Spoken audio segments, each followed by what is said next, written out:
Ok, bueno, mi nombre es Elmore Eliezer, Centro Educativo Shoresh, clase número 7. Hay algunas clases, para que no se confundan, que tienen dos partes, pero he decidido grabar y luego discutir, perdón, para evitar precisamente eso y las interrupciones. Hoy tenemos una clase bastante lingüística, que es el propósito principal. Yo lo que quiero es que puedan leer el texto, puedan interpretarlo, puedan explicarlo a distintos niveles. Ese es el propósito y la aplicación. Hoy vamos a ver distintos niveles en los cuales podemos hacer ese proceso. ¿Okay? Sobre Bereshit, estas clases vamos a estar tocando el concepto de Tohu, Babou y Tehom. Y eso es lo que vamos a tener en las próximas clases. Bueno, este es el texto que vamos a estar tocando, estudiando. Ba, aquí va un apóstrofe, porque esto no es unido a esto, no es lo mismo que esto. Reshit es una palabra, esto es una preposición que significa en él o en la. Ba, Reshit, dijimos que esto, la raíz de esto es Rosh, cabeza. Es un término femenino porque termina en it. Luego tenemos bara, que hoy vamos a hablar un poquito más sobre esto, del verbo libró, que significa bara, implica crear de la nada. Y luego tenemos Elohim. Elohim. Estos símbolos que están aquí voy a explicarlos porque estos no son vocales, estos son tamim. Hoy vamos a hablar un poquito de eso porque lo van a ver en varias Biblias, en masoretas, para que no se confundan. Et, que es un neutro, que nos habla de un objeto directo. Ha es el o la, es un artículo y siempre va unido a el objeto directo, que aquí es shamayim. Shamayim. Esto no es parte de las nikudot o de las vocales. Y luego tenemos V, aquí va un apóstrofe porque hay un shewa igual que acá. Quiere decir que esto es aquí V. Usualmente esto es Y, es como decir tú y yo, ¿no? Pero aquí hay otra interpretación porque todo esto es un lenguaje unido constructo, pero sí es una confusión. Y et, que no tiene traducción, se refiere a otro objeto directo que es la tierra. Ha-aretz, la tierra. Esto es, aquí termina la oración. Esto fue diseñado por el sistema Masoreta para dejarnos saber que Bereshit para Elohim de Tashemayim Beit Haaretz es un solo pensamiento. Muy importante. Y luego aquí volvemos de nuevo. Ve y Haaretz y la tierra.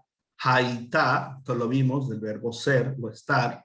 Esto es ella estuvo o ella estaba o ella fue. Está refiriéndose a la tierra porque Aretz es femenino. Haitá tohu vavou. ¿Ok? Ve y Hoshech y la oscuridad al penei sobre la faz o la superficie tehom. Esto vamos a ver que hay distintas interpretaciones. Unos dicen que no es abismo, otros hablan que se refiere sobre las aguas, aunque no diga mayim, pero vamos a hablar de eso. Tehom, veruach, esta es una excepción a las reglas de que cuando una palabra termina con pataj y termina con una het, se lee la vocal antes que la consonante. Eso no se lee como se debiera hacer ruja, sino es ruaj, igual que noaj. aunque se escribe Noja, son excepciones a la regla. Veruach Elohim merajefet, un apóstrofe, rajefet, merajefet, volaba, flotaba, no en sí volar, ese no es el verbo más apropiado, flotaba, o se suspendía sobre algo. Al penei, lo mismo que acá, sobre la faz o la superficie de las aguas, Hamayim. Y por eso algunos interpretan que Tejón tenía que ver, que el globo estaba todo rodeado de agua. Pero eso lo vamos a ver más adelante. So, Bereshit bara Elohim de Hashemayim beha'aretz, ha'aretz ha'itat hu ba'bohu, ve'choshech al penei Tejón, ve'ruach Elohim merajefet al penei Hamayim. Así es que quiero que lean y que puedan ver esto en español y decir, bueno, al crear Elohim o al principio de la creación, creó Elohim la tierra, los cielos y la tierra estaba, bueno, eso lo vamos a ver ahora, estaba vacía, unos dicen desolada, otros dicen sin forma, eso ya vamos a hablar de eso. Y la oscuridad sobre la superficie, sea de las aguas o del abismo, y el espíritu de Elohim se suspendía sobre las aguas. Cuando vean esto, aunque lo vean sin nikudot, sin nada, ustedes puedan identificar el texto, puedan leerlo, puedan interpretarlo, puedan explicarlo. Así que eso es hebreo integral. Eso es lo que los quiero llevar ahí a que por lo menos los primeros 11 capítulos de Bereshit, ustedes, si los llaman a hacer una aliyá o todo, ustedes dominen ese material, ustedes sepan, ustedes de memoria vean porque lo han estudiado, porque realmente tienen un gran entendimiento de eso. ¿Sí? Que esa es la meta. Lo otro es que esto que ven acá y estos símbolos que ven acá, que cada uno tiene su nombre y tiene su melodía, ¿ok? Y tiene su propósito. Algunos son para unir palabras, otros son para dejarnos saber que hay pausas, pero eso lo vamos a ir aprendiendo en el camino. Hoy solamente vamos a dar como una introducción de cuando decimos Tehu Babu, no hacer caso de los meldemos. En español se llaman meldemos. O las melodías para leer la Torá. ¿Eh? En inglés le llamamos tropes, le llamamos chanting. En hebreo ya todo el concepto se le llama ta'amim, ¿okay? Y tiene que ver con acentuaciones. Vamos a ir poco a poco. Un Sefer Torah, que es un rollo de la Torá, se escribe sin vocales, o nekudot o nikudot, algunos le dicen de las dos formas. Y es un requisito de la halajá, no leer un Sefer Torah que tenga las vocales, no sirve para leerlo, no, por varias razones. ¿Por qué? Bueno, porque acabaría con nuestra tradición. Por siglos y siglos en la antigüedad, la gente se memorizaba, los niños iban a la escuela precisamente a aprender sin los símbolos de memoria, las melodías de cada palabra y desde la primera bet hasta la última letra de la Torá, que es Lamed, aunque mayormente se hacía en el libro de Devarim, era lo que se memorizaba, pero la halajá del verbo lalejet, holej, de caminar, de llevar la ley, los estatutos legales, establece que solamente se puede leer un Sefer Torah o que no tenga las vocales. ¿Okay? En los siglos V y VI de la era común, en Israel y en Babilonia, conocidos como Los masoretas, que surgen los masoretas, que se dedicaron a estudiar las letras y sus vocales y tradiciones memorizadas de esta. Los masoretas, de la palabra hebrea mesorá, que significa tradición, apréndanse en eso. De aquí es que surge el movimiento masortí, el nombre de masortí. Nosotros somos judíos que seguimos la tradición. Crearon el sistema de las ta'amim. Debe ser los ta'amim porque termina en im y es masculino. Aquí tengo que arreglar esto. Los ta'amim. Estos crearon una serie de Biblias de acuerdo a la tradición masoreta y la más famosa de ellas, tengo que arreglar acá, fue encontrada en Siria, conocida como el Código Alepo, producida por la familia Ben Asher en la ciudad de Tiberias en Eretz Israel. Y luego, estas son Biblias, Tanakh, que no solamente tienen las vocales, los símbolos para que uno los lea, sino que están así, también tienen los ta'amim. ¿Okay? Alguien lo puede cantar ahí mismo, pero no sirve para la lectura de la Torá por cuestiones halásicas. Pero para estudiar, para luego entonces hacerlo la Torá, sí. ¿Okay? Luego cada comunidad, por ejemplo, en Alemania, Lituania, España, Yemen, Marruecos, Irán, Italia, van desarrollando un sistema en notas musicales que producen una identidad comunitaria independiente, distintos nusajim, nusaj, distintos ritos. Y la función principal de los ta'amim, ahí está bien, es poder enseñar las puntuaciones que cierran un sentido dentro, y eso hay que corregirlo, vale la redundancia, dentro del sentido del texto y donde termina el verso. ¿Okay? Porque no vamos a leer como el papagayo sin sentido. Necesitamos puntuaciones, necesitamos pausas, necesitamos para ver el sentido de lo que se está diciendo. ¿Okay? Eso es muy, muy importante. Ahora, tenemos aquí Mejaverim, tenemos este sistema que son estos gráficos que están acá, que pueden ir arriba o debajo.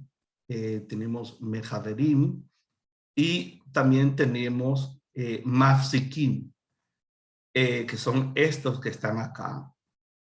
Y cada uno de ellos va a cumplir una función. Por ejemplo, Mejaverim y Mafsikim, la función de los Mejaverim son conectores. Van o a unir una palabra con otra. ¿Okay? Como alpenei sobre la superficie. ¿Okay? Tohu vabohu. Y hace que el flujo de la música y el flujo del sentido continúe. Y es unir una palabra con otra, y estos pueden estar encima o debajo de una palabra. En el caso del texto de Tohu Vabohu, vemos que hay Mejaverim encima de la palabra Tohu. ¿Okay? Tohu Vabohu. ¿Okay? Los Mafsikim son pausas. Son los símbolos que nos muestran dónde debemos hacer una especie de coma o pausa, lógicamente antes del acento final, que siempre está ilustrado en el sistema masoreta con 2 puntos como este. Y ya cuando vamos a llegar a esto, siempre termina de esta forma. Okay. Bene Israel, si fuera esa la palabra. Okay. O cualquiera, o si fuera Bene Jacob, okay, así termina. Casi siempre, y eso va a depender también de la tradición. Cuando uno está leyendo, o cuando uno va a comenzar, Amén, Adonai, Vayomer Adonai el Moshe. Todo depende de los signos que hay, pero casi siempre uno busca en la mente o tararea, Amén, y es como para localizarse. ¿Okay? Eso está permitido. Y el final pues siempre va a ser así, y la congregación siempre va a repetir junto con el que está leyendo, que es el Baal Keriat. ¿Okay? Así que eso es muy importante.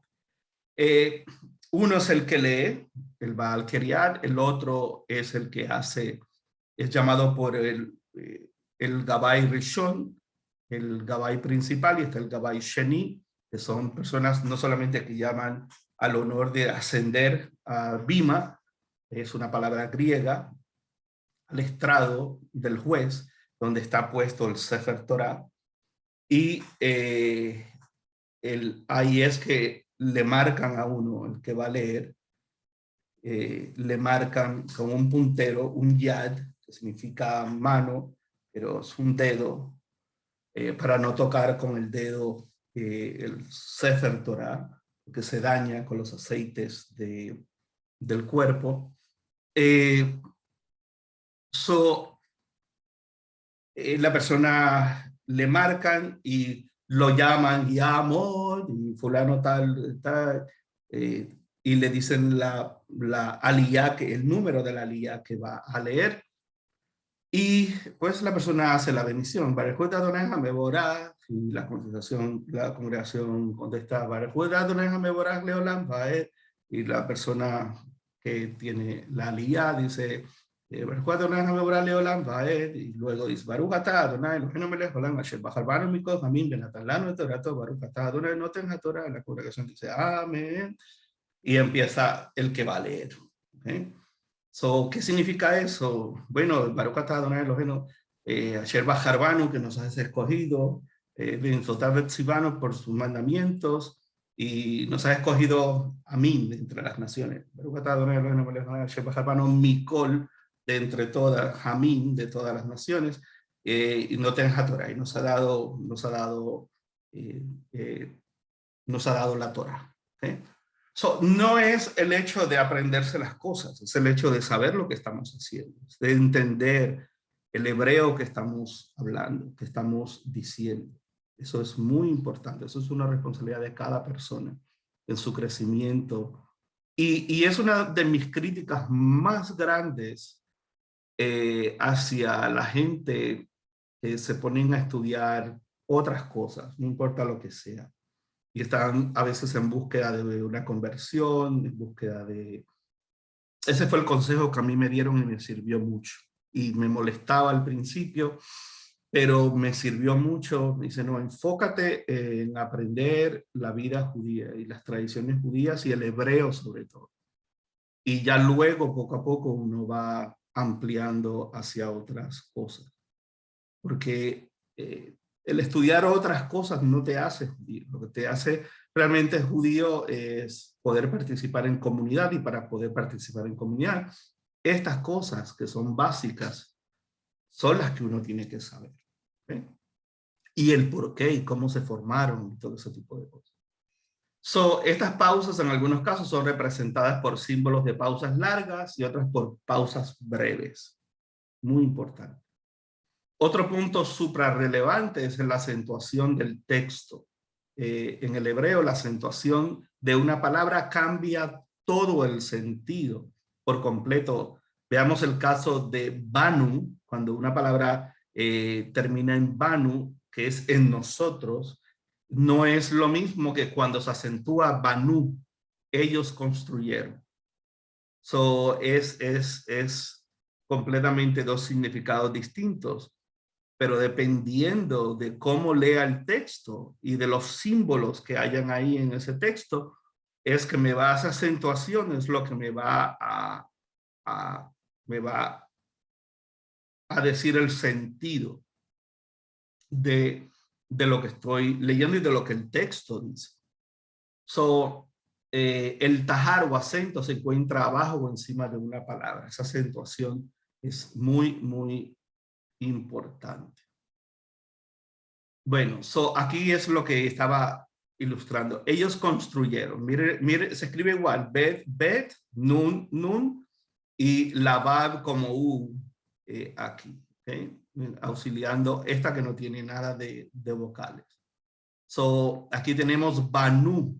El acento está en rojo, nu.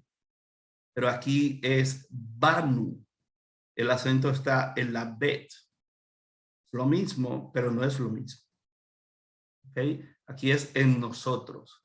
Venatan lanu et torato, que nos lanu, que nos ha dado a nosotros, lanu. So, no es lo mismo lanu que lanu. ¿Okay? So, tenemos que tener mucho cuidado con eso. So, aquí, miren la acentuación. Acá estaba en rojo, pero cuando está uno estudiando el texto no está en rojo, sino que estos son los tajores, estos son los acentos. Este acento es lo que me va a dejar saber cómo voy a pronunciar cada una de ellas. ¿Okay? So, los masoretas se encargaron de crear un sistema que nos permita precisamente pues tener ese conocimiento, ver cómo es eso. Ahora vamos aquí al texto en que estamos. Estamos en Tohu Vabohu.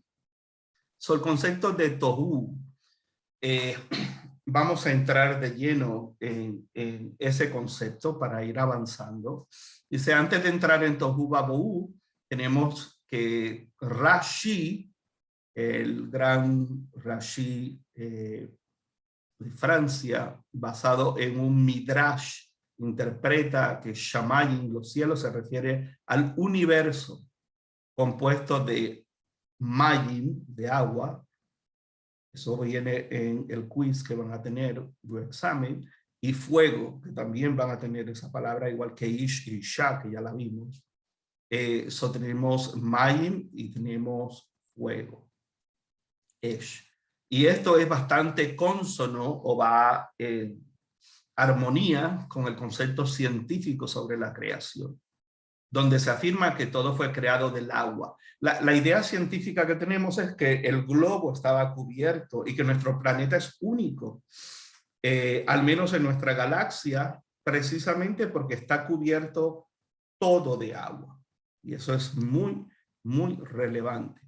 Inclusive esa es la percepción del Enuma Elis, de las tablas babilónicas o sumerias de la creación, entre otros relatos míticos, de mitos de la creación, donde hay una serpiente y donde hay caos y donde hay agua y todo se da ahí. E inclusive no solamente Babilonia, sino que los egipcios tenían que Horus, estaba este triángulo de Horus, Isis y Osiris, y este dios, que es el dios de la luz, Horus, tenía que luchar toda la noche contra la serpiente para que los seres humanos tuviesen luz y pudiera salir el día, el sol, la estrella resplandeciente de la mañana, el sol de justicia.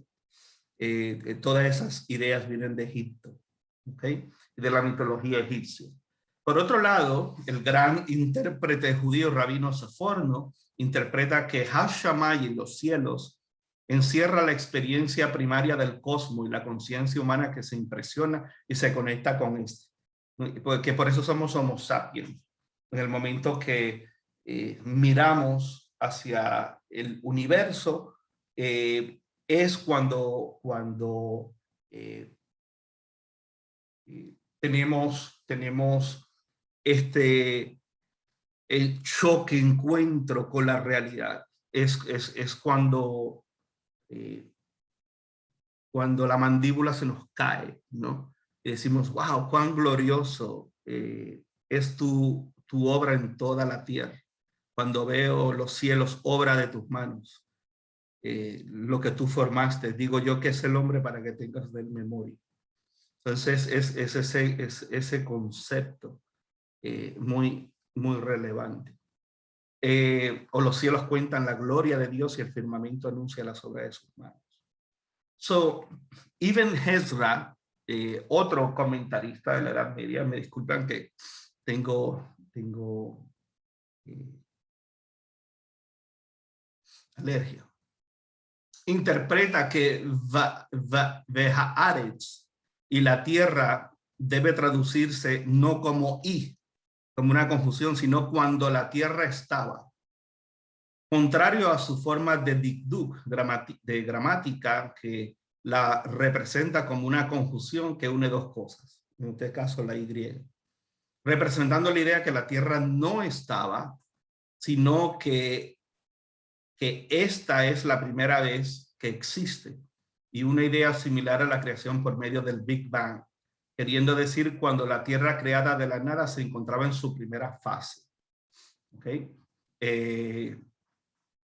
Es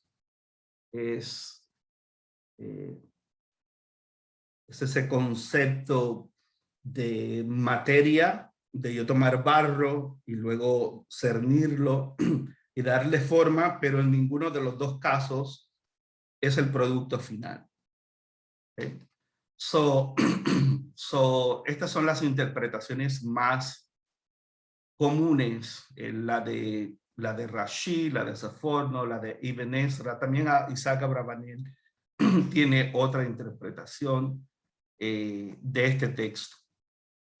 Algunos hablan de informe y desordenada, de tohu como informe, sin forma, y bohu desordenada. Ha sido una de las expresiones más comentadas de todo el relato de la creación, y donde más desacuerdos hay, y más pasukim, más interpretaciones hay.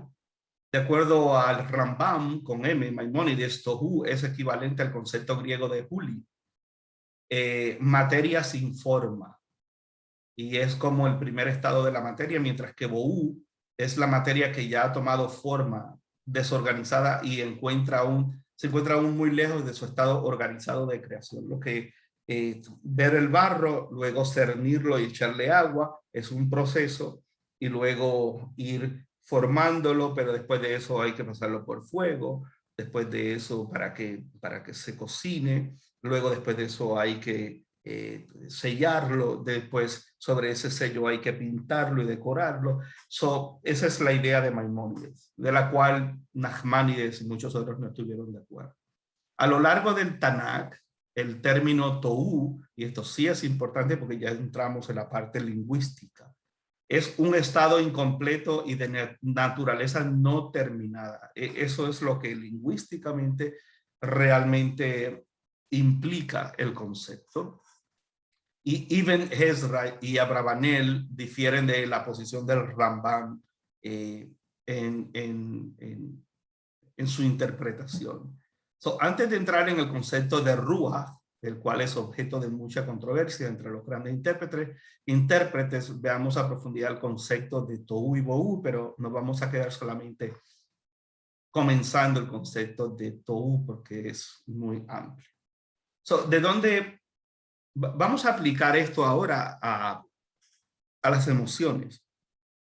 A la creación no solamente física, sino a la creación integral. Shalom. Shalom, el concepto de shalom es la raíz de shalem y de shalom y de shalema. Cuando decimos refuah shalema, decimos salud completa, salud integral. Cuando vemos el texto, este texto mismo nos va a llevar a la esencia de que no podemos escaparnos de interpretar el texto de la creación, no solamente de la manera de la neurociencia, de científico, filosófica, teológica, sino la esencia biológica del ser humano y la esencia, entre comillas, abstracta, espiritual del ser humano. Y entre lo más imperante para el ser humano, para nosotros, si somos realistas, son las emociones. Todas nuestras conversaciones son sobre emociones, sobre cómo me siento, cosas que tengo que hacer, preocupaciones, pensamientos, y en eso se nos va el tiempo.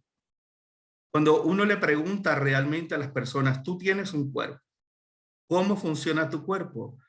La gente no tiene ni idea de cómo funciona el cuerpo. En esta clase, la única persona que probablemente es un experto en eso tenemos un médico, Nelson. Aparte de eso, bueno, porque su profesión lo lleva al estudio integral de todos los sistemas biológicos, pero también tenemos enfermedades psicosomáticas y somos la suma de un todo. Somos compuestos de un todo. Y no solamente un todo nosotros, sino un todo con nuestro ambiente, un todo con todo. Ahora mismo no les puedo mostrar, pero bueno, la tengo aquí. Déjame ver. Uy, está muy pesada. La tengo aquí, la sembré hoy y yo siembro plantas todas las semanas y tengo siembras de esto es culantro, cilantro para cocinar y esto es las semillas. Ya sembré. Tengo sábila, hijitos de sábila que estoy sembrando dentro de mi apartamento. ¿Por qué? Bueno, porque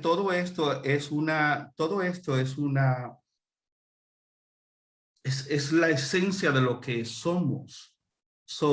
Yo tengo que comprender cómo funcionan mis pensamientos, mis emociones, porque eso es lo más que me atañe. ¿Por qué estudiamos? ¿Por qué hacemos estas preguntas que hacemos? O Patricia, con sus preguntas interesantes que hace, o las inquietudes, o todas esas inquietudes que tenemos existencialistas. No es porque nos interesa ver cómo funciona la respiración o el corazón. Comemos, nos hartamos, nos vamos a dormir y no entendemos los procesos que tiene la luz azul sobre nosotros, sobre el cerebro, los mensajes, el reloj biológico que tenemos. Pero es que esa es mi responsabilidad. Eso es estudiar Torá. Eso es, ¿de qué me vale estudiar un texto de una medida religiosa si ese texto no está ahí para un asunto religioso, está para un asunto integral, está para un crecimiento integral? Por eso este curso no puede ser solamente lingüístico. No importa lo que nos tardemos, porque yo no soy solamente idioma, yo no soy solamente conceptos. Esos conceptos tengo que buscar la forma es como el médico, está el médico, y esto lo digo con mucho respeto, por Nelson, está el médico que, bueno, se dedica únicamente a los fármacos y a recetar, y hay distintas escuelas y pensamientos de medicina. Aquí en los Estados Unidos la medicina mayormente son los mejores en que ya tienes un problema, vamos a arreglártelo ahí de dolor, la sintomatología. Pero uno va a otros países y a lo mejor no están tan avanzados en hacer eso tan rápido, pero hay otros pensamientos, otras filosofías de medicina que buscan entender el origen, las causas de esa enfermedad.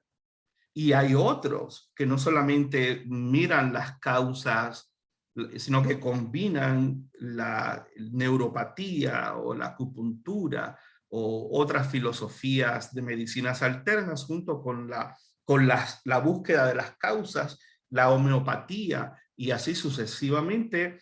¿Por qué? Porque son filosofías distintas de pensamiento en relación. Lo mismo es con la Torá. Yo puedo comprar y tener, yo sé de judíos que tienen bibliotecas invidiables, ¿ah? Tienen miles de dólares en libros. Pero eso no es la respuesta. Es más, nuestros sabios no tenían ni una milésima de los libros que muchos judíos hoy tenemos. Pero se dedicaban al texto y a relacionar el texto con la vida. Y de eso se trata el Hasidut, y de eso se trata la sabiduría hasídica, que es hermosa. ¿Por qué? Porque es la búsqueda de encontrar al ser humano y las interrogantes y el estrés, la lucha, el propósito del ser humano. Y de eso es el texto de Bereshit, especialmente este relato de la creación y puso Elohim al hombre en el Gan Eden. En otras palabras, le dio sentido, le dio misión, le dio propósito, le dio identidad. ¿Qué es lo que hoy no tenemos? Hoy queremos ser amados, hoy queremos dejar una continuidad de nosotros, hijos.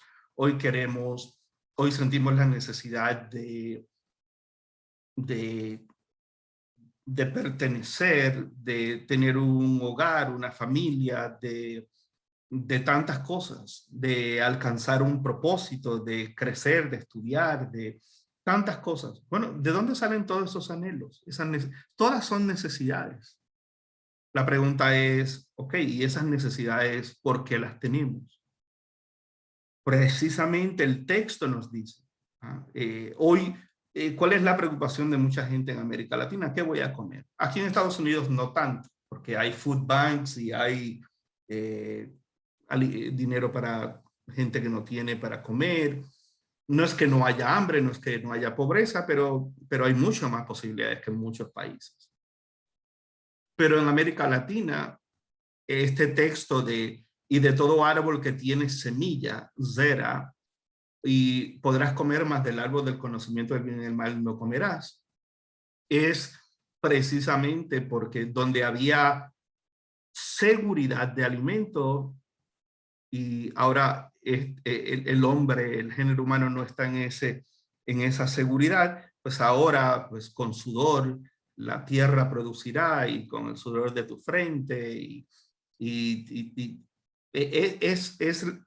este texto lo que expresa es la necesidad y las interrogantes y las preguntas del ser humano. Por ende no lo puedo estudiar, no es responsable estudiarlo como el papagayo leyendo Torat Emet y leyendo a Rashi y copiando lo que otros ya dijeron. No hay nada malo con eso, pero eso no es estudiar el Torah. La gente se molesta conmigo cuando yo digo esto, pero no lo es. Yo sigo diciendo que no lo es. Estudiar Torah es cómo ese texto realmente es lámpara a mis pies y lumbrera a mi camino.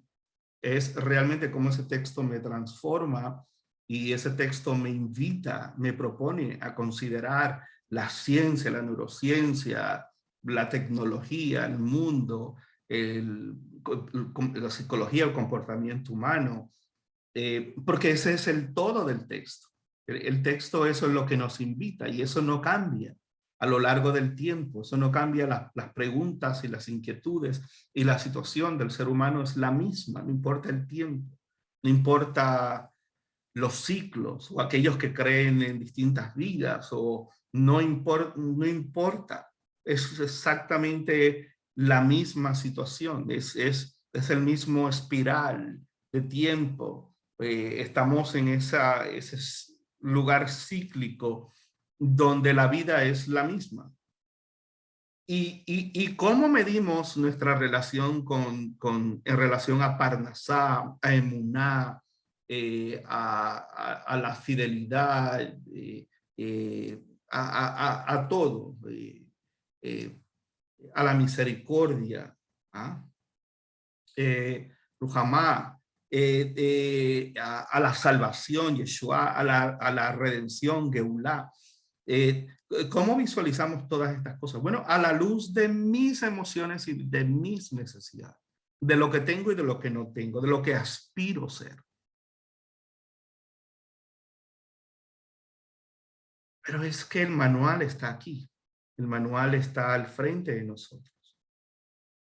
Bueno, ¿de dónde provienen las emociones? Si tomamos el ejemplo del amor y el odio, podríamos concluir que provienen de la combinación de procesos, de razonamientos, de impulsos, de sentimientos, entre muchos factores. No es, como decía, contestando a una de las preguntas, no es que le vamos ahora a echar toda la responsabilidad a las hormonas, pero es que somos hormonales. Pero es que no siempre estamos en el mismo estado de ánimo. No es que sea malo no estar en el mismo estado de ánimo. No es que, como Breslet, o sea, yo critico mucho a Breslet, de que, todo es para bien, ¿no? Todo, no importa que tu vida esté hecha no puedo decir la palabra, pero de alguna forma todo es para bien. Son ideas que parecen optimistas, pero en el fondo filosóficamente son pesimistas. Son ideas de estoy creciendo porque no estoy dejando que las circunstancias me venzan. Sí, pero detrás de eso, cuando medimos eso a la luz de la naturaleza humana y del plan de la Torá para el ser humano, hay choques muy grandes. Un poco de celo, un poco de odio, un poco de envidia es bueno en muchas ocasiones. No es necesariamente algo malo. Por eso es que hemos alcanzado, hemos construido, nos hemos superado, porque a veces sentimos esas cosas. El asunto es cómo las vamos canalizando, pero las sentimos y las vamos trabajando. Y al final, pues, algunos dicen, ¿lo ves? Que todo es para bien, porque aún lo mal lo podemos convertir en bien. Es esa idea que nos dejó el zoroastrianismo, de ese dualismo, de que todo se resume a bien o a mal, o a blanco o a negro, como si el gris no existiera. Esta pantalla es gris, y la dejé gris precisamente porque ni es blanco ni es negro. Y hay distintos relieves. Asimismo son las circunstancias de nuestra vida, y asimismo son nuestras emociones. Y el color, el matiz, cambia de acuerdo a nuestras acciones, no de acuerdo a cómo me sienta. Porque es igual que el muy religioso que todo lo hace y lo trata de cambiar y de transformar con el poder de la mente y con salmos y de si yo hago esto religiosamente o si yo digo este salmo, si yo creo esto, realmente las cosas van a suceder. Bueno, es probable que en algunas cosas eh, eh, se unan ciertas cosas, o el creador, las circunstancias del universo las mueva a ciertas cosas. Pero yo tengo una responsabilidad, el judaísmo se basa en una responsabilidad, en una autorresponsabilidad, no en una manipulación de las cosas, ¿no? Y siempre ha existido esta idea de magia, de espiritualidad que puede transformar las cosas. Sí, pero ¿qué de lo que la Torá misma me dice que yo tengo que hacer para poder alcanzar algo? Si tomamos el ejemplo del amor, el odio, podríamos concluir que provienen de todos estos procesos, impulsos, sentimientos, racionamientos, bueno, muchos otros factores. Otros afirman que provienen del alma, debido a que un alma sin cuerpo no tiene emociones, y por otro lado la conciencia, el razonamiento, la voluntad, el deseo, son estimuladas por el proceso biológico del cuerpo, por los procesos biológicos del cuerpo. Encontramos dos universos, los cuales no pueden funcionar independientemente. Somos una composición. Todas las expresiones del ser y del cuerpo pueden hacerse una acción para bien o mostrar la necesidad de una elevación emocional y espiritual, dependiendo si su lugar de origen es el mundo del caos o el mundo del orden. Ahí es que entra Tohu y Bohu. El texto puede implicar que en el comienzo de la creación hubo un mundo creado en caos, conocido como Tohu, y creado en orden, el cual conocemos como Tikkun, lo cual no está en la Torá. Es un concepto después ya rabínico. El concepto de Tikkun significa reparar, ordenar, es el proceso. Nuestras emociones y pensamientos son vehículos de expresión que imitan acciones fundamentadas en el caos y en el orden, las dos cosas. Rashi traduce tohu como confusión y abohu como vacío. Y tohu viene de la raíz que implica pasmado, atónito, alarmado, sorprendido. Al ver vacío, caos, uno ve algo que no puede explicar, se queda sin palabras. En este caso, debido a la desolación y a la extremidad del vacío, solamente una letra hace la diferencia entre tohu y bohu. Esto es muy importante. Y aquí entra también lo lingüístico. O sea, esta es una tad y esta es una bet. Y aquí vemos confusión y vacío. ¿Okay? Y tenemos tad y tenemos la letra bet. ¿Okay? Eso es muy importante.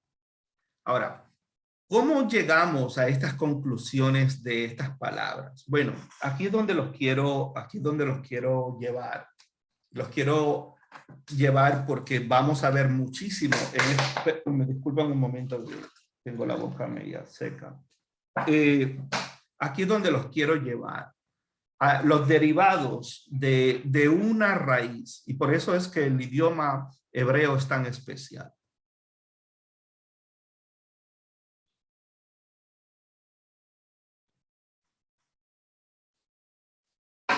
Habíamos hablado de la palabra bará, que es la tercera persona en singular tiempo pasado del verbo libró. ¿Ok? La tenemos aquí. Bará. Bet, resh, y esta que es muda, la A está aquí. Bará. Aquí hay una vocal y aquí hay otra vocal y esta es muda. Bará. Es la tercera persona tiempo pasado del libró. So, crear de la nada es lo que implica. Ahora, ¿en qué sentido es crear de la nada? Esa es la pregunta que nos tenemos que hacer, porque nada sale de la nada. ¿Y cómo podemos saber que la interpretación que probablemente vamos a dar es consona, es en armonía? Bueno, precisamente estudiando lo lingüístico, que es lo que hacemos en este curso. ¿Cómo busco eso? Bueno, por medio de distintas fuentes, Browns, diccionarios etimológicos del hebreo, tanto en hebreo como hebreo inglés, porque en español no conozco de ninguno. Hay varios, y ahí de cada letra nos va dando un listado de lo que sale de la raíz. Es un ejemplo que puedo dar, que vamos también a ver, muy importante, es Adamá, y dentro de Adamá está Adam, y dentro de Adam está Edom, y dentro de Wadom, y dentro de Edom, Wadom está Dam, que es sangre, y Edom, Wadom es rojo, y Adam es género humano, y Adamá es barro rojizo. Sabemos cómo se deriva, el hebreo es todo así, se deriva. En este caso, de esta raíz bará, sale bará, que es esta, pero luego sale bará con hey, no con aleph, que significa rejuvenecer. So, para yo rejuvenecer, tengo que estar poniéndome bien. Eso no salió de la nada. Por ende, tengo que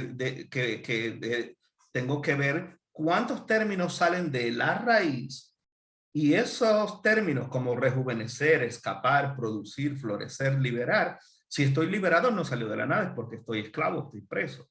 Si florezco, es porque ya hay una flor. Si produzco, es porque ya hay una semilla y hay un fruto. Si escapo, es porque es liberar y escapar. Miren la diferencia es solamente una letra, la P o la Fe, porque de una sola no necesariamente tiene que seguir todas las letras, sino que hay derivados de esa raíz. Y de bet pasa a P o C. So, paraj con het al final, que es florecer. Por eso es que flores, perajim. So, flores sale de florecer y flores sale de crear. Entonces, esto es volvemos de nuevo a la conexión.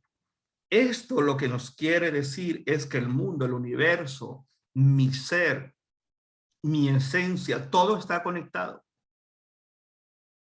Tenemos que abandonar, tenemos que tomar un break, just a break, just take a little break. And just think of the possibility of something else. Pensar de que ya que hemos estudiado Cábala y ascender, vamos a extendernos.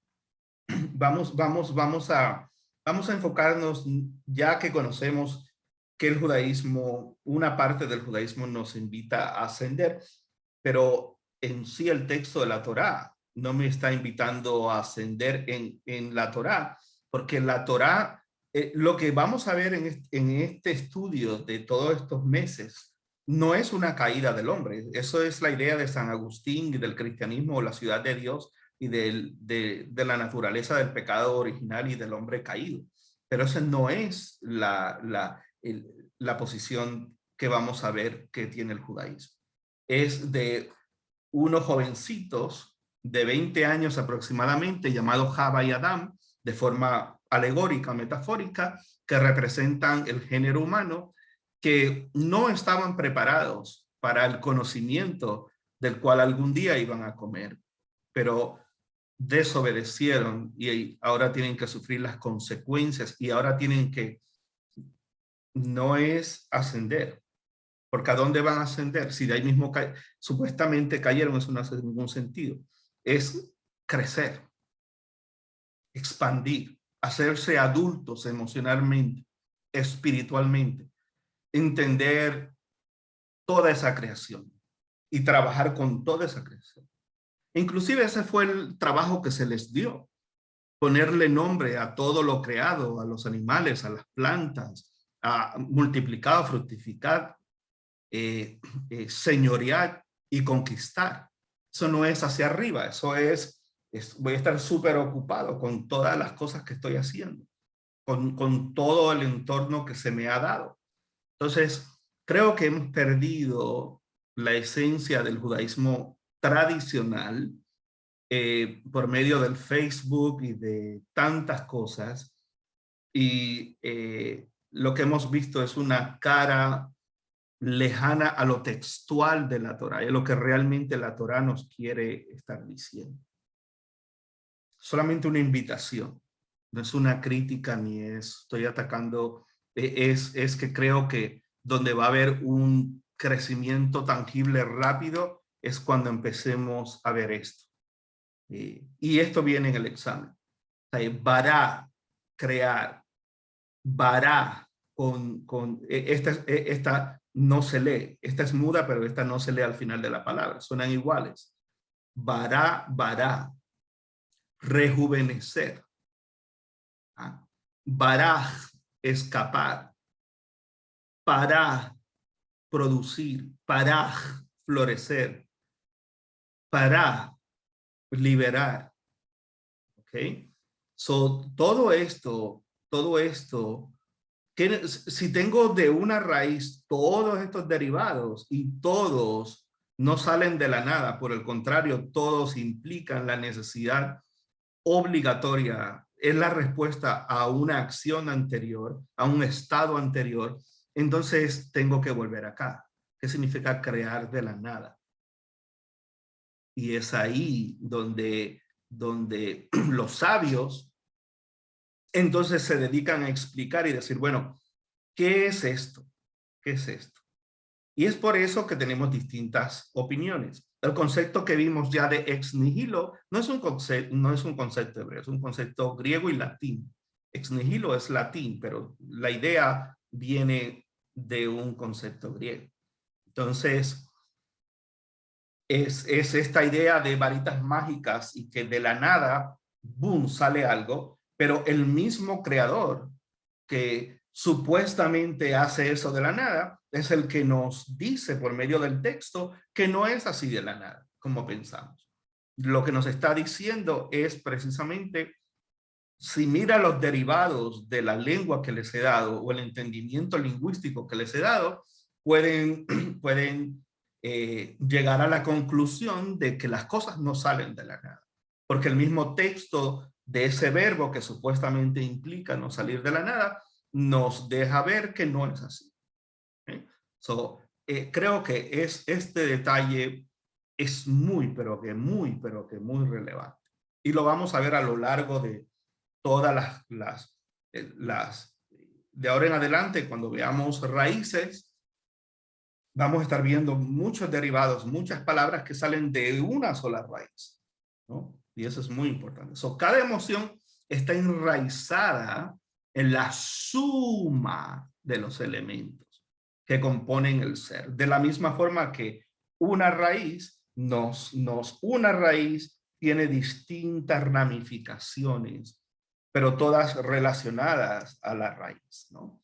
Estas expresiones del ser humano pueden manifestarse a través de dos vehículos. Bueno, y ya que tengo mano, eso es un gran ejemplo. Tenemos la letra Jaf o Kaf, que significa palma, pero es la letra de Bejor, la letra de la transferencia, porque el padre transfería la autoridad al hijo por medio de ponerle la mano. Y inclusive es lo que hacemos hoy con Birkat Harón, la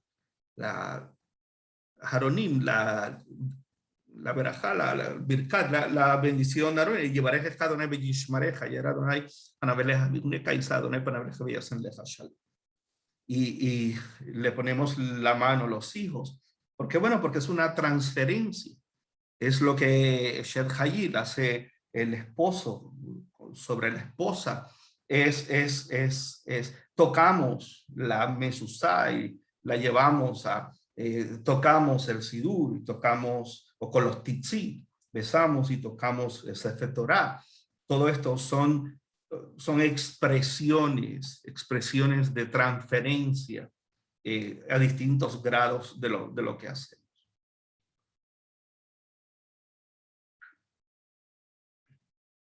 Estas expresiones del ser humano pueden manifestarse a través de dos vehículos. Vehículos por medio de las emociones o de la mente, lo racional y lo emocional. Cuando nuestras acciones y expresiones provienen a través de la mente, el pensamiento, el intelecto, estas se producen bien canalizadas y significa que estamos en control. Por el contrario, cuando fluyen directamente del alma, del ser, yo prefiero llamar el ser o la conciencia, aunque no hay prueba de que la conciencia sea el alma, pero eso es solamente una hipótesis, al corazón, directamente el alma, las intuiciones, las corazonadas, como le llamamos, son como un poderoso torbellino, ¿no?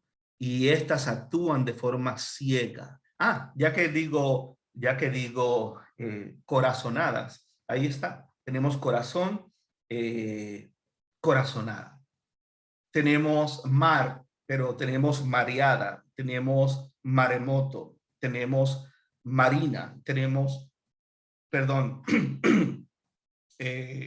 marinar, una carne, tenemos, y todo sale de la misma raíz. En algunos casos en español, en las lenguas romances, tenemos este mismo concepto de una raíz donde se derivan muchos conceptos, y esa es la forma correcta lingüística de estudiar el hebreo. Por el contrario, cuando fluyen directamente del alma, del corazón, son un poderoso torbellino.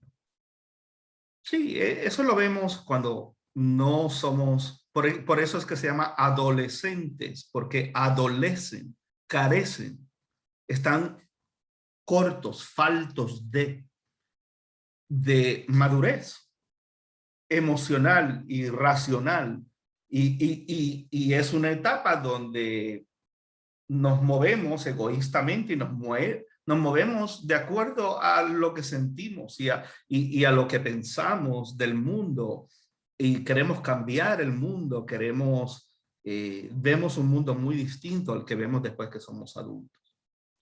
Estas actúan de forma ciega, con un gran poder de convicción. Todas nuestras peores metidas no de patas, porque no somos animales, aunque a veces se dice de patas porque actuamos como animales. Todas las peores decisiones que hemos tomado en nuestra vida han sido porque hemos hecho en muchísimas ocasiones, en una gran mayoría, decisiones emocionales. Estas actúan de forma ciega con gran poder de convicción. Es un terremoto, es algo que tumba todo, que quiere arrasar con todo, ¿no? Con una profunda valentía, y todo eso es necesario también. Es un balance, lo cual no mide las consecuencias de los actos, solo se expresa.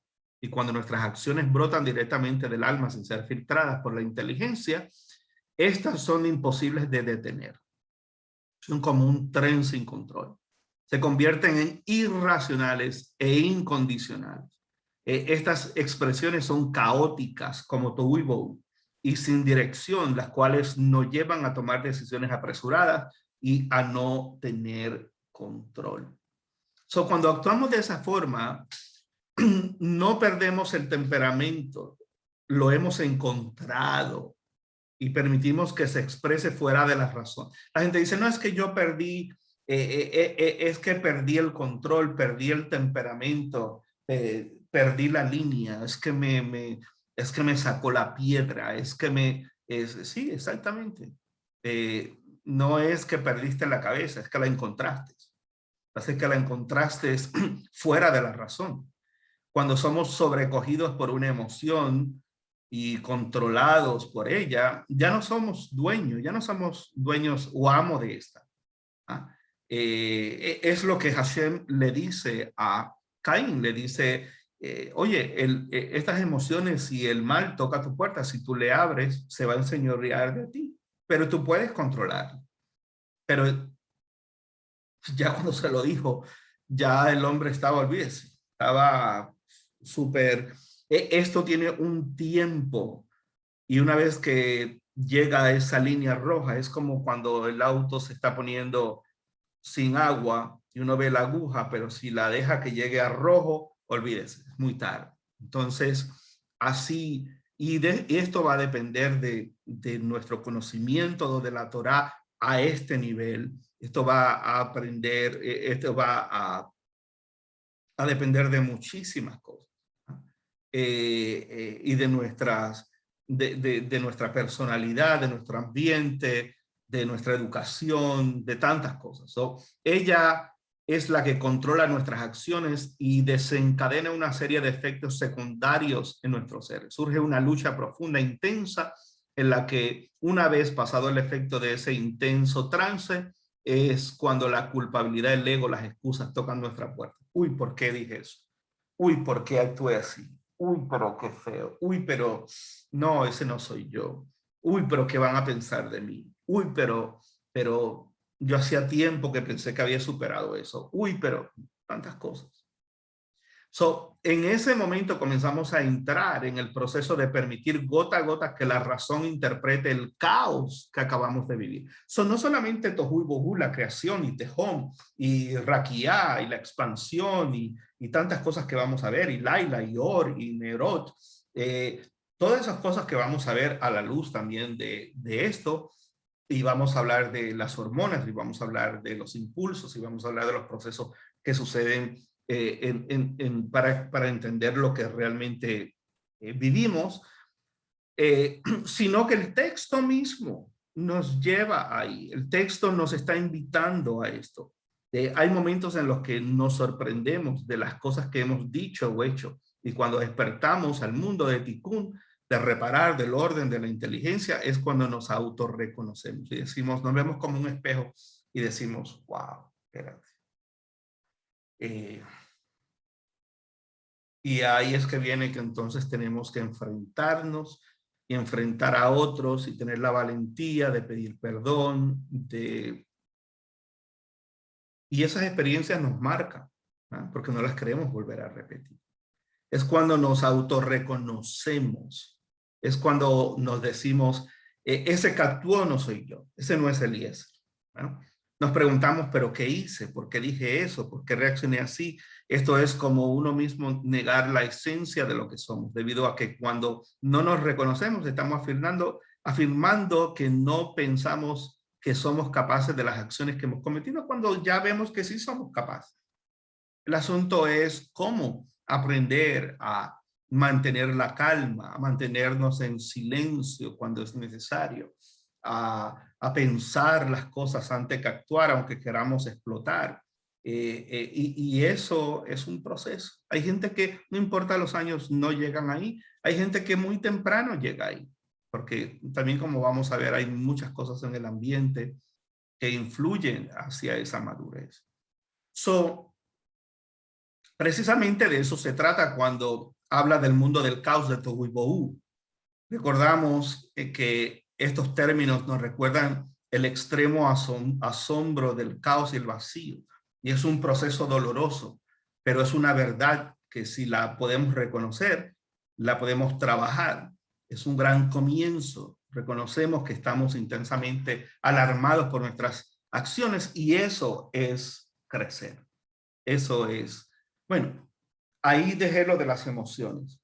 porque como esto es un curso de hebreo integral, ya vimos algo de lingüístico, ya vimos algo de emociones y finalizo ahora con algo de literatura rabínica. Tenemos que ir llevando todo a la misma vez. ¿Okay? Para que se acostumbren a este sistema y vean que todas las posibilidades de estudio que hay de este texto, de todo el Tanaj, ¿okay? Pero estamos tomando este texto tan rico dentro de eso. Esto es un midrash, un sermón. Es una conversación entre Adriano, que es el que destruye la segunda revuelta, y cuando el rabino Akiva, 130-134, y a Bar Kosiba o Bar Kokhba, y el emperador Adriano le pregunta al rabino Josué o Yehoshua, ¿el mundo tiene un amo? Por supuesto, contestó el rabino Yehoshua. ¿Acaso pensó usted que el mundo podría existir sin un dueño? Entonces, ¿quién es su amo? Hashem, el creador del cielo y de la tierra. Pero Adriano insistía, si esto fuera verdad, decía e insistía, ¿por qué no se revela varias veces al año a su pueblo para que le teman? Y además Adriano había destruido a Jerusalén y la había convertido en una ciudad romana, ¿no? Con una avenida llamada el Cardo, un boulevard de negocio llamado el Cardo, los judíos no podían entrar. ¿Dónde está ese Dios tan poderoso? Eso sería imposible, contestó el rabino Rabbi Yehoshua, porque dice Shemot 33:20, ningún hombre puede verme y vivir. No creo eso, dijo Adriano. Nadie puede ser tan grandioso como para que fuese imposible siquiera mirarlo. El rabino Yehoshua se fue. Más tarde, al mediodía, volvió y le pidió al emperador que saliera. Invitó a salir al balcón al emperador. Estoy listo para mostrarte, Adriano, que a Hashem. Y curioso, Adriano lo sigue al jardín del palacio y le dice el rabino a Adriano, mira directamente al sol y allí descubrirás a Hashem. Y dijo rabino Yehoshua, ¿qué? Exclamó Adriano enfurecido. ¿Qué? Y dice, ¿sabes lo que estás diciendo? Todo el mundo sabe que es imposible mirar directamente al sol al mediodía. El rabino Yehoshua sonrió y dice, fíjate, en tu propia afirmación, tú admites que nadie puede fijar la mirada en el sol en plenitud cuando está en su cenit. Sin embargo, el sol es uno de sus sirvientes, de los sirvientes de Hashem, y su gloria es solamente una millonésima fracción del esplendor de Hashem. ¿Cómo piensas que la gente podría mirarlo a él? Sin embargo, él prometió que llegaría un día cuando solamente él será exaltado y su grandeza aceptada por todos. Esto es un midrash.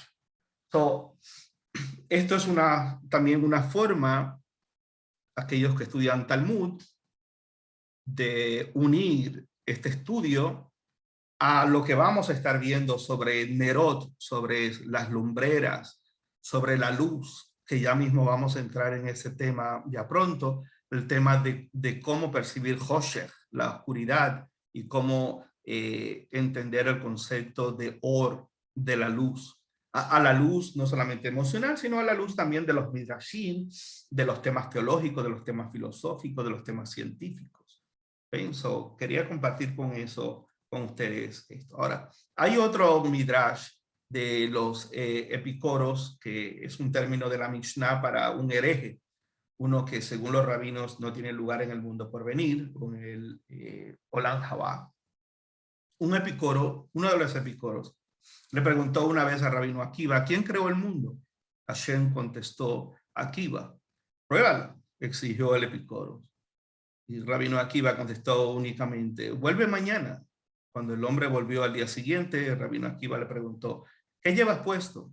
Una túnica. ¿Quién la hizo? El tejedor. No te creo, pruébalo, exigió el rabino Akiva. Esto es ridículo, dijo el epicoro. ¿Acaso no te das cuenta por la tela y el diseño que un tejedor la hizo? Dijo el hombre. ¿Y tú no te das cuenta que Hashem creó el mundo?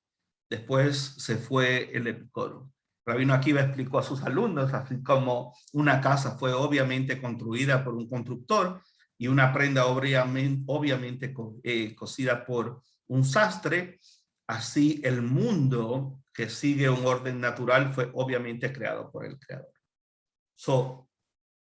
Ahí podemos hablar del cosmos, de la conciencia del cosmos, que tanto la filosofía, la teología, muchos matemáticos, físicos, la cuántica, habla de la conciencia, de la unidad de cómo el universo no se interrumpe, no explota, los planetas no chocan.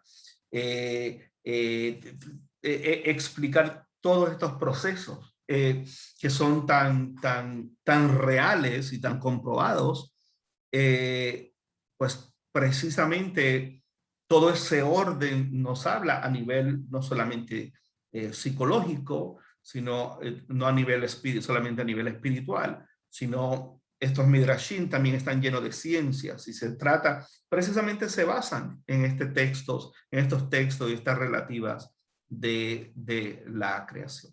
Para finalizar, ahora vamos a ir a la gematria. Vimos lingüística, vimos gematria, vimos midrash. Vamos a ver ahora este concepto de tohu. Pero hoy lo que vamos a ver es algo muy cortito, la letra Tav, y algo de sistemas nuevos, como es el sistema Atbash. La letra Tav tiene el valor de 400 y es equivalente a Dalet con el valor de 4, porque 4 más 0 es igual a 4. Igualmente equivalente a Mem, porque Mem tiene el valor de 40. Y estas letras, a su vez, como veremos, son equivalentes con Aleph. Es equivalente con Kuf también. Y vamos a ver el por qué. Porque este es el método Atbash que vamos a ver ya mismo. La primera letra, ¿por qué decimos eso? Bueno, porque Tav es 400, Mem es 40, Dalet es 4. Sabemos ya que Tav, Mem y Dalet son equivalentes, pero también cada una de estas letras, Tav, Mem y Dalet, tienen letras que son equivalentes en lo contrario. La primera con la última, la segunda con la penúltima, la tercera con la antipenúltima y así sucesivamente hasta que todas se parean. La primera tenemos que Aleph y Tav tienen la relación y la equivalencia y ambas son igual a Torah y a 5, porque 401 es 401, 4 más 0 más 0 más 1 es igual a 5. En este caso tenemos Yud, que es 10, pero es igual a 1 porque es 1 más 0, eso es 1, y Mem es 40, que es 4 más 0, 4 y 1 es 5. Y tenemos que Dalet es 4 y Kuf es 100, 100 es 1 más 0 es igual a 1, más 4 es igual a 5. Vamos a ver que todas las letras, cuando las vamos llevando en pares, todas, absolutamente todo el alefato va a dar igual a 5. Y eso lo vamos a ilustrar ya mismo. Pero el significado de Aleph, el más fuerte, el más poderoso, Wei, y el de Tav son compatibles y también están íntimamente relacionados. El de Yud con Mem, altamente, porque son los pares, son como esposo y esposa, son parejas. ¿Ok? Cada una son parejas. Y todos en pareja. Me acuerdo la lectura de un gran rabino Abraham Joshua Heschel, en su libro Shabbat, donde hace este mismo ejercicio con los días de la semana. Y a Yom Echad le da Yom Sheni, que es al domingo con el lunes, al martes con el miércoles, al jueves con el viernes, y el Shabbat se quedó sin pareja. Y el creador le dice, no te preocupes. No, yo te he dejado a ti, no te quejes, no es que te he dejado sin pareja, es que yo soy tu esposo, yo soy tu novio, yo soy tu pareja, ¿no? Yo te he hecho para mí. Entonces, vemos este concepto muy, muy real en la interpretación judía. Esto es muy importante. Tav significa encuentro, acuerdo, pacto. Okay. Sin embargo, en este contexto de la raíz de tohu, que significa pasmado, atónito, por lo que se contempla, es la reacción del ser humano cuando se encuentra con la creación, cuando se encuentra con el cosmos, cuando se encuentra, pero a la misma vez significa pacto, significa encuentro. ¿Y qué es un encuentro? Bueno, no es solamente estar pasmado, atónito, es el hecho de decir, wow, o sea, todo esto ha sido creado para mí y yo he sido creado para esto. Y todo es una unión, y todo ese universo está aquí. Y aquí hay más neuronas que lo que veo, que me parece increíble. Si tuviéramos la capacidad de mirar acá, no de mirar a un nivel súper micro, nos daríamos cuenta que este universo es tan grande como el universo que percibimos allá afuera. ¿Okay? Tab se relaciona en todo momento de las expresiones extremas de nuestro ser, de la conciencia, de pensamientos, del sentido y de las construcciones mentales que hacemos, que es otro universo, y de eso depende algo que el creador nos ha dado, que es la creatividad. La forma en que yo veo algo y ponemos 10 personas a describir esto y a verlo y a qué se le parece y qué es, y que pues cada uno va a ver lo mismo, pero va a haber distintas percepciones y va a crear distintas realidades de algo mismo. Así que eso es importante. La letra Tav entonces encapsula todos los significados de sus letras equivalentes, la de Aleph, la de Dalet, la de Men y la de Kuf. ¿Y cuáles son los significados? Bueno, Aleph es fuerza, Dalet es entrada y salida, Mem es caos y sustento porque es agua, y el agua en el desierto es sustento, pero un golpe de agua como el que hubo esta semana en Arizona mató 100 personas, o en Europa, las lluvias que hubo el mes pasado dejó a miles de personas muertas y pérdidas. Volvemos a esta relación de caos y este balance de caos y de sustento y de provisión. Y es todo el mismo mover, es todo, una cosa alimenta a la otra. Y Kuf es rechazo, huida, ¿no? Todos estos elementos se manifiestan como reacciones psicológicas, neurológicas, teológicas, filosóficas en nuestra vida. Cuando hablamos de tohu y hablamos de emociones, estamos hablando y hablamos en los Midrashim de cómo explicar el universo, la creación, cómo es todo esto. Lo que estaba el rabino Yehoshua tratando de explicar a Adriano es precisamente que todo eso que aparentemente no entendemos está alrededor nuestro y es parte de nuestra esencia, es parte de nuestro, en cada emoción, en cada pensamiento, en cada cosa que hacemos, estamos experimentando el universo.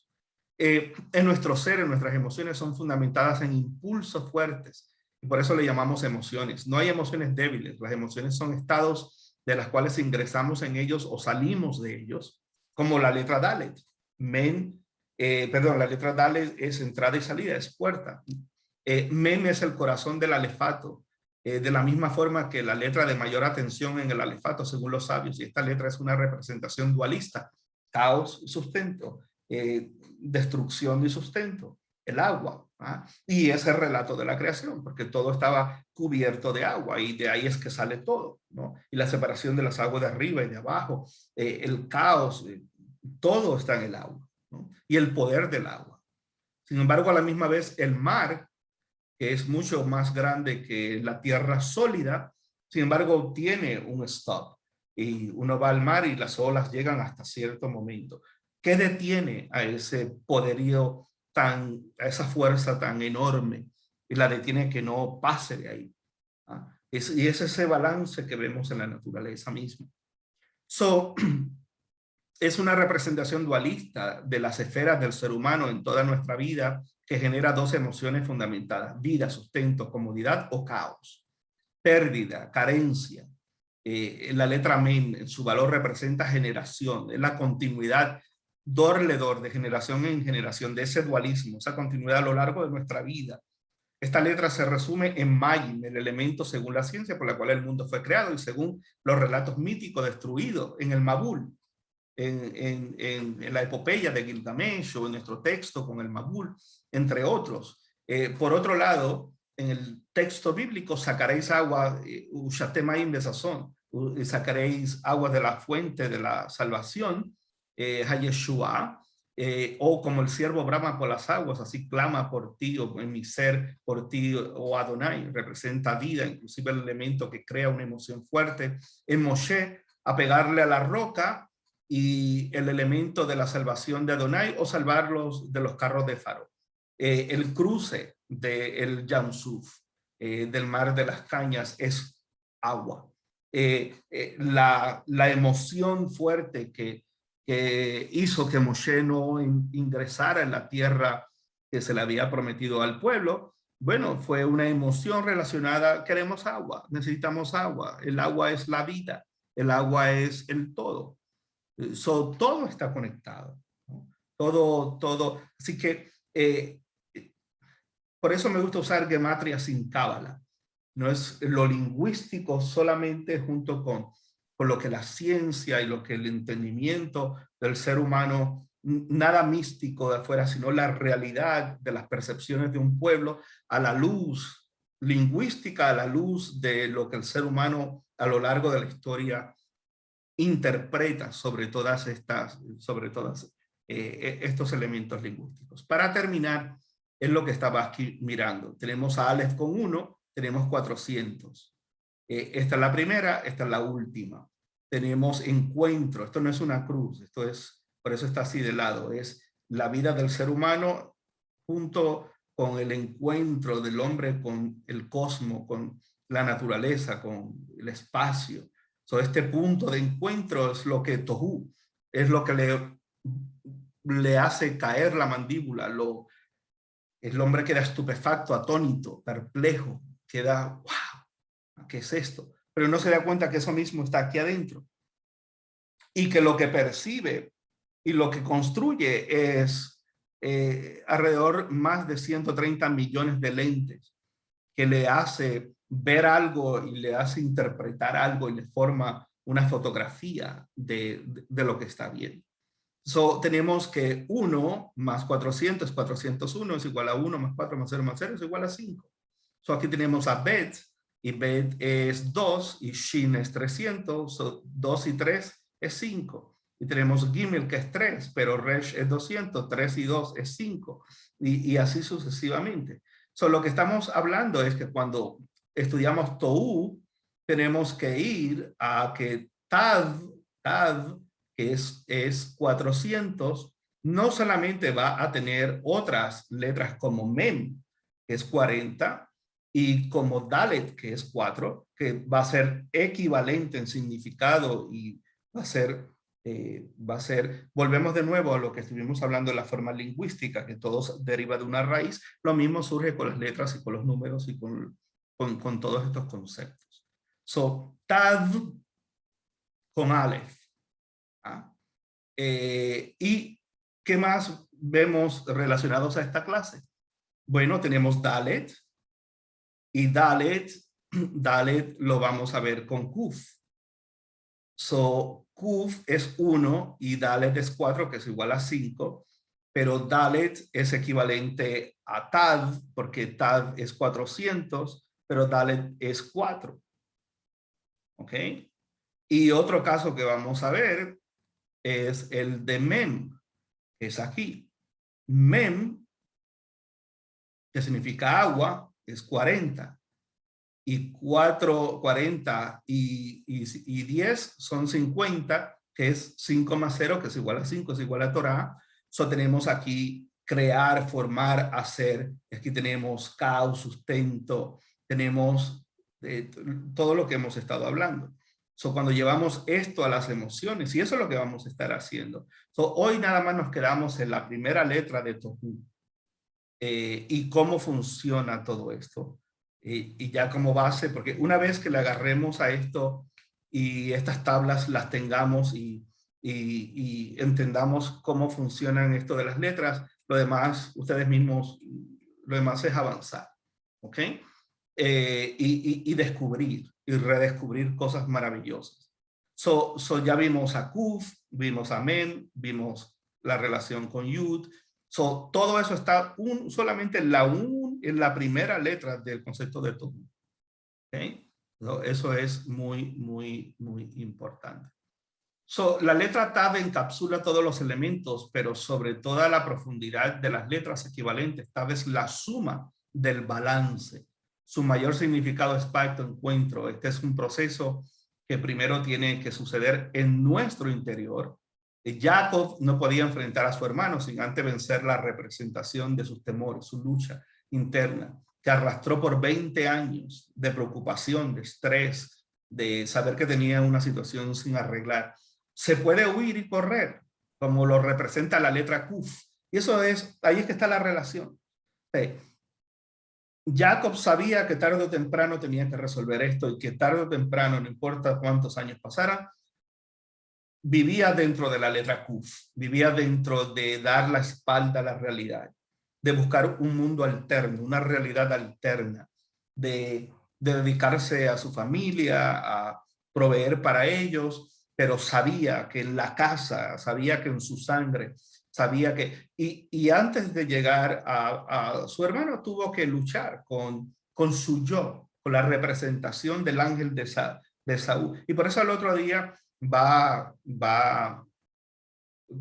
todavía sospechando, pero va con un plan y va muy claro hacia lo que quiere hacer. Pero al final de esa situación no nos dejará vivir en paz hasta confrontar eso. So, tal es esa decisión de enfrentarnos primeramente, de enfrentar lo que teníamos que resolver, es el proceso interior de lucha, de cambio, de confrontación con uno mismo. Por eso es que también es ese pacto en la letra, aquí en esta letra, con los temores, dudas, inseguridades, la autoestima, la valorización de la esencia misma.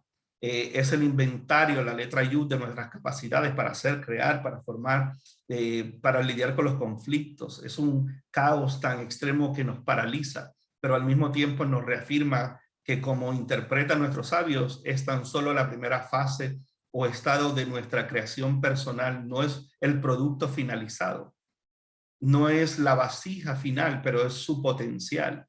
No es el barro crudo, sino que tiene que ser cernido para poder ser moldeado.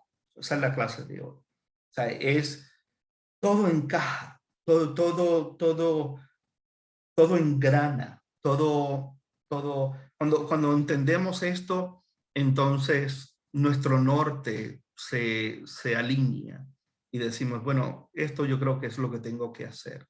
Este es el plan que tengo que hacer para mi vida.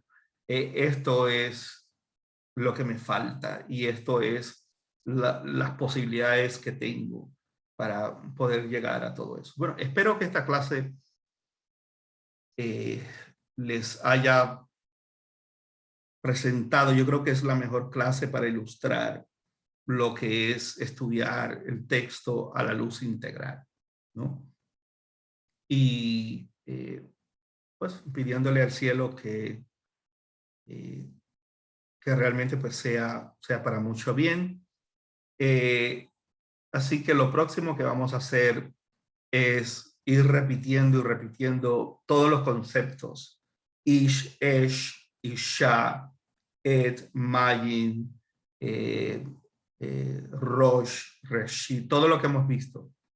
Repitiéndolo, y quiero que memoricen, aprendan todos esos conceptos. No solamente a leerlos, sino que cosa que alguien les pone un Sefer Torah de frente y les dice, bueno, léeme ahí los primeros 3 capítulos de Génesis, o los primeros 11 capítulos de Génesis. No solamente los pueda leer, sino que pueda explicar y pueda ver la conexión entre todo este universos, diría, que tenemos, como todo engrana y todo está ahí, ¿no?